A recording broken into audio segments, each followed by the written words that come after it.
Hello everyone, welcome back to Group Lesson. My name is Nathan and this is Sonic Youth.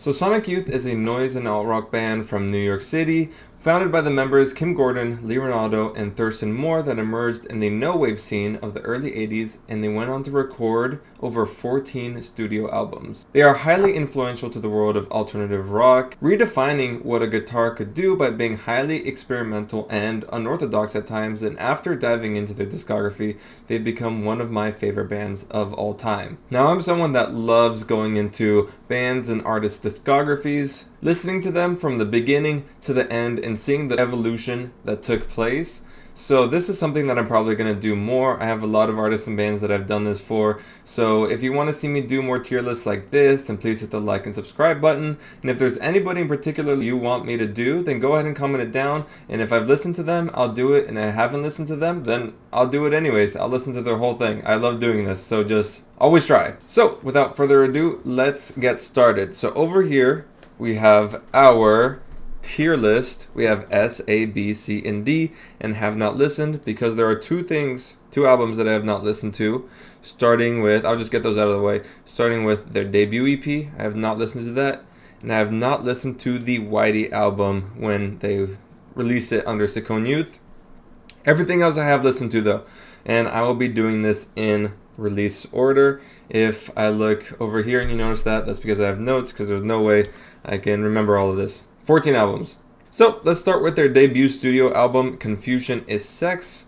I think I'm going to put Confusion is Sex in the C tier. So I think it's interesting and unique enough of an album, and it's a lot more punk than their later sound would evolve from.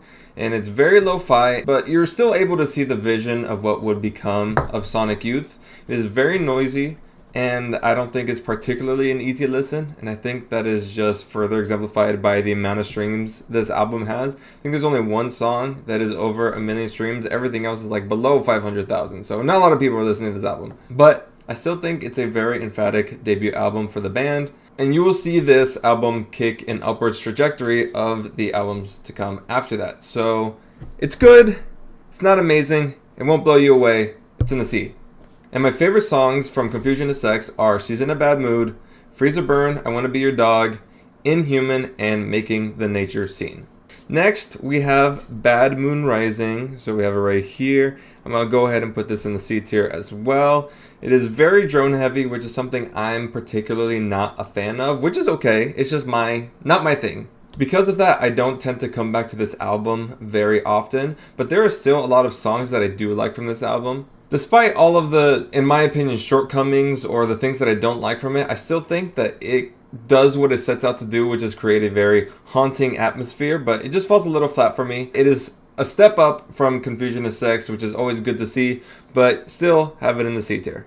My favorite songs off Bad Moon Rising are Brave Men Run, I'm Insane, and Death Valley 69.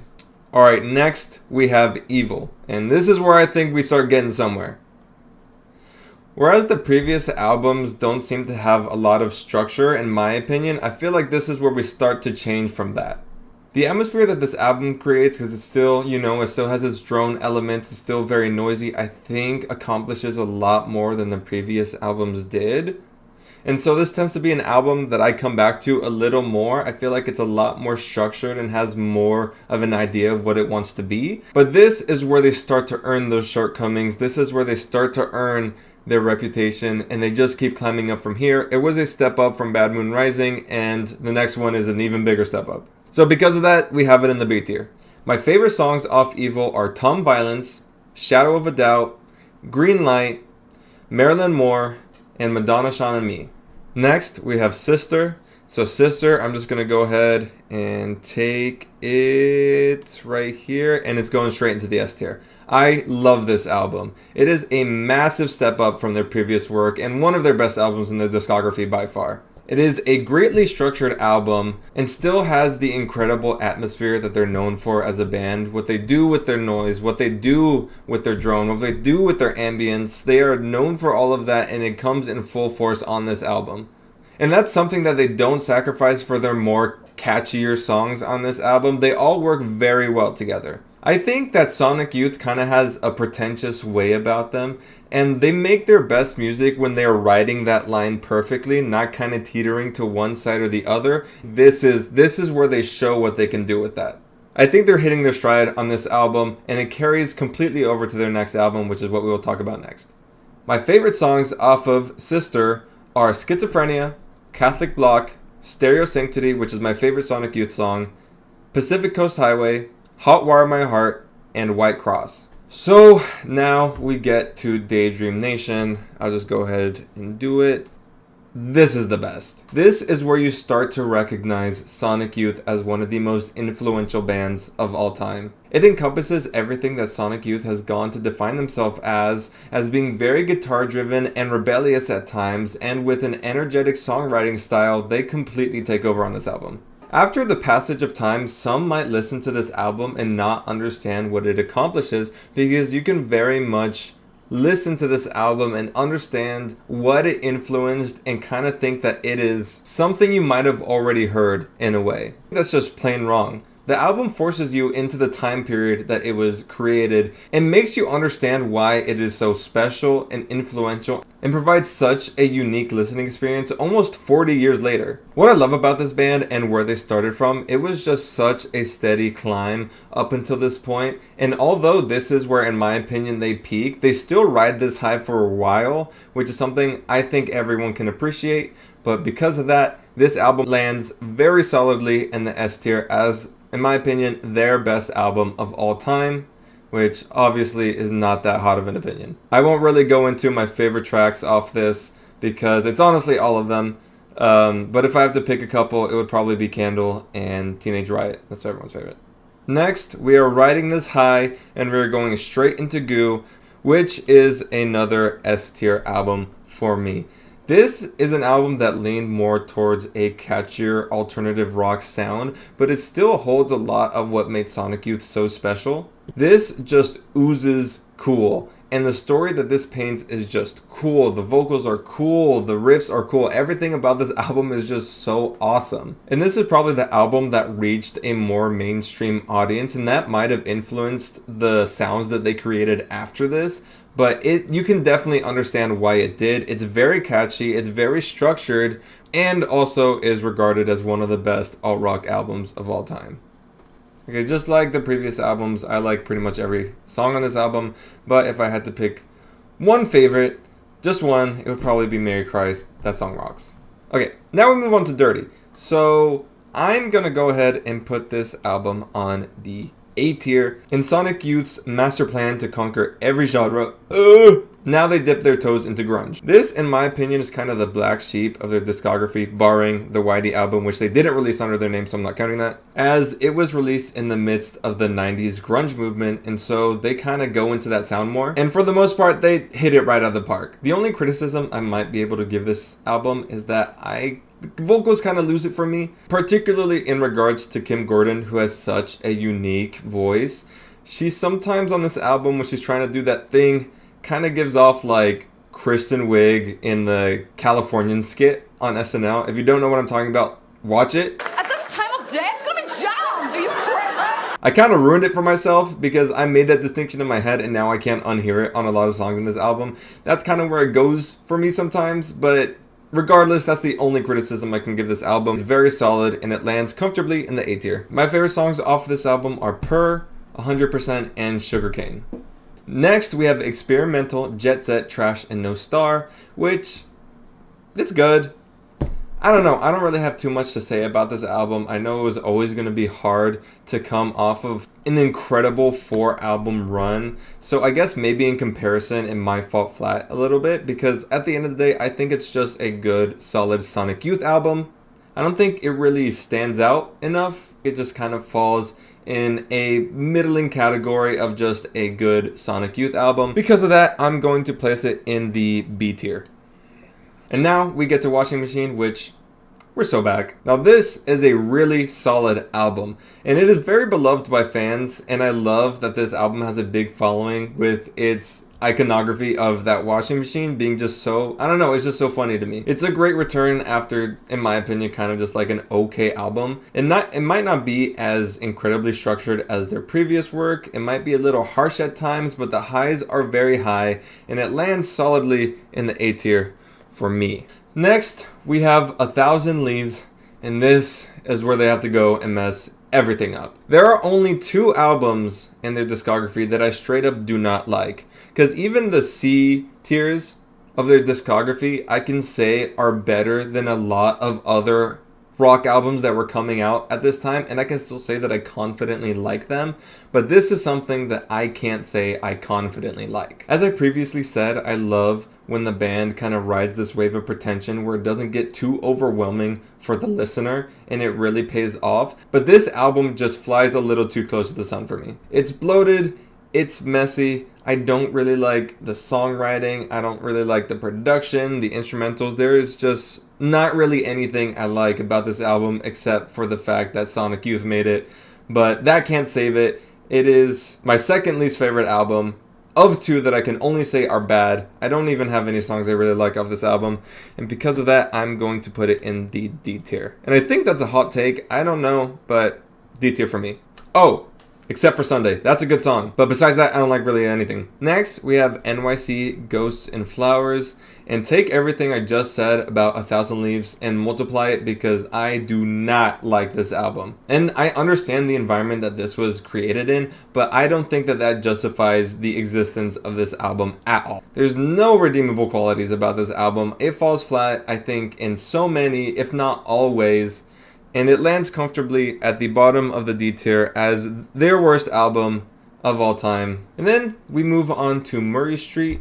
This is the last 4 albums of their discography. This is the one that obviously followed up NYC, Ghosts and Flowers. And anything is going to be better than that. But I just kind of find this album okay at the end of the day. This band is starting to slow down a little bit, which is obviously fine. They've been creating songs for 20 years at this point, so that is completely okay. I'm still surprised at how much experimentation and new sounds that they can introduce into their music, having been doing it for so long.